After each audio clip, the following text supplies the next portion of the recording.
60 ದಿನಗಳ ಈ ಬೆಳ್ಳುಳ್ಳಿ ಗಿಡವನ್ನು ನೋಡಿ. ಅದು ಗಮನಾರ್ಹವಾಗಿ ಚೆನ್ನಾಗಿ ಬೆಳೆದಿದೆ.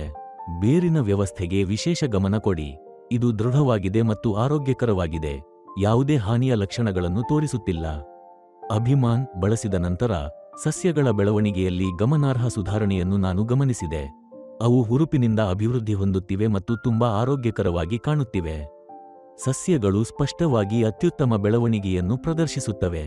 ಅಭಿಮಾನ್ ನನಗೆ ಹೆಚ್ಚಿನ ತೃಪ್ತಿಯನ್ನು ನೀಡುವ ಉತ್ಪನ್ನವಾಗಿದೆ.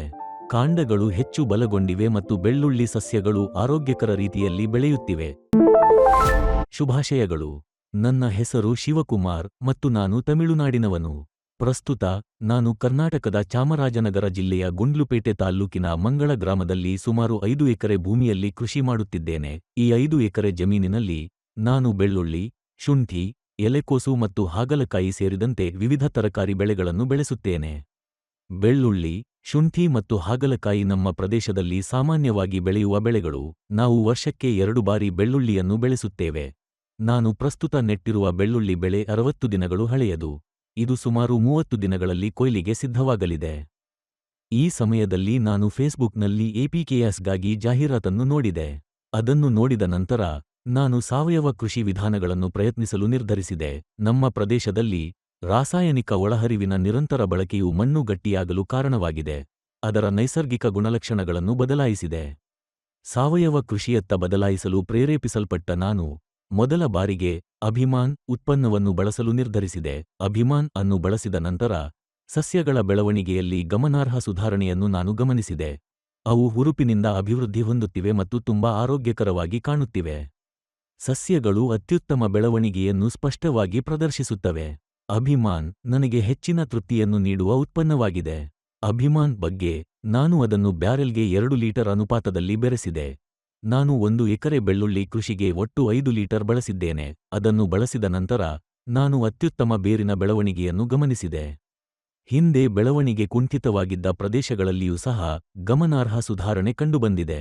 ಬೆಳ್ಳುಳ್ಳಿ ನೆಟ್ಟ ಕೇವಲ 30 ದಿನಗಳ ನಂತರ ನಾನು ಎಪಿಕೆಎಸ್ ಕಂಪನಿಯನ್ನು ಸಂಪರ್ಕಿಸಿದೆ. ಅಂದರೆ ನಾನು ಅಭಿಮಾನ್ ಅನ್ನು ಖರೀದಿಸಿ ಅನ್ವಯಿಸಿದೆ.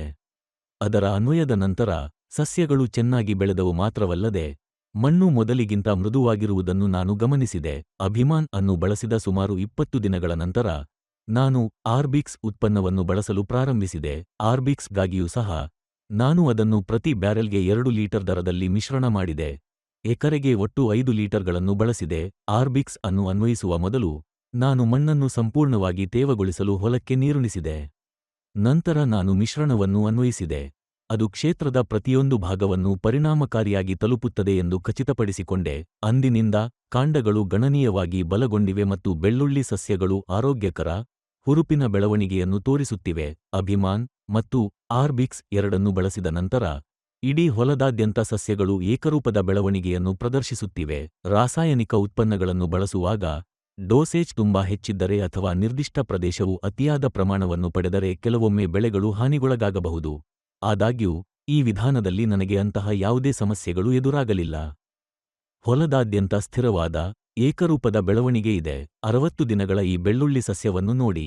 ಇದು ಗಮನಾರ್ಹವಾಗಿ ಚೆನ್ನಾಗಿ ಬೆಳೆದಿದೆ. ಬೇರಿನ ವ್ಯವಸ್ಥೆಗೆ ವಿಶೇಷ ಗಮನ ಕೊಡಿ. ಇದು ಅತ್ಯುತ್ತಮವಾಗಿ ಅಭಿವೃದ್ಧಿಗೊಂಡಿದೆ ಮತ್ತು ಬಲವಾದ ಮತ್ತು ಹಾನಿಗೊಳಗಾಗದೇ ಇದೆ. ಬೇರುಗಳು ಸ್ಪಷ್ಟವಾಗಿ ಬಲವಾದ ಬೆಳವಣಿಗೆ ಮತ್ತು ಸ್ಥಿರತೆಯನ್ನು ಪ್ರದರ್ಶಿಸುತ್ತವೆ. ನಾನು ಸುಮಾರು 8 ವರ್ಷಗಳಿಂದ ಈ ಪ್ರದೇಶದಲ್ಲಿ ಕೃಷಿ ಮಾಡುತ್ತಿದ್ದೇನೆ. ಆದರೆ ಈ ವರ್ಷ ಬೆಳ್ಳುಳ್ಳಿ ಸಸ್ಯಗಳು ಮತ್ತು ಅವುಗಳ ಬೇರಿನ ವ್ಯವಸ್ಥೆಗಳ ಬೆಳವಣಿಗೆ ನನಗೆ ಹೆಚ್ಚಿನ ತೃಪ್ತಿಯನ್ನು ನೀಡಿದೆ. ಇದು 60 ದಿನಗಳ ಬೆಳ್ಳುಳ್ಳಿ. ಇನ್ನೂ 30 ದಿನಗಳ ನಂತರ ಬೆಳವಣಿಗೆ ಇನ್ನೂ ಉತ್ತಮವಾಗಿರುತ್ತದೆ ಎಂದು ನನಗೆ ವಿಶ್ವಾಸವಿದೆ. ವೈಯಕ್ತಿಕವಾಗಿ ಅಭಿಮಾನ್ ಮತ್ತು ಆರ್ಬಿಕ್ಸ್ ಎರಡನ್ನು ಬಳಸುವಲ್ಲಿ ನನಗೆ ಸಕಾರಾತ್ಮಕ ಅನುಭವವಿದೆ. ಸಸ್ಯಗಳ ಸ್ಥಿರ ಬೆಳವಣಿಗೆ ಮತ್ತು ಬೇರಿನ ವ್ಯವಸ್ಥೆಗಳ ಅಭಿವೃದ್ಧಿ ನನಗೆ ಹೆಚ್ಚಿನ ತೃಪ್ತಿಯನ್ನು ನೀಡಿದೆ. ಈ ವಿಧಾನದ ಮೂಲಕ ಸಾಧಿಸಲಾದ ಬೆಳವಣಿಗೆಯು ಭವಿಷ್ಯದ ಕೃಷಿ ಚಕ್ರಗಳಲ್ಲಿ ಹೆಚ್ಚಿನ ಭರವಸೆಯೊಂದಿಗೆ ಸಾವಯವ ಕೃಷಿಯನ್ನು ಮುಂದುವರಿಸುವ ವಿಶ್ವಾಸವನ್ನು ನನ್ನಲ್ಲಿ ತುಂಬಿದೆ.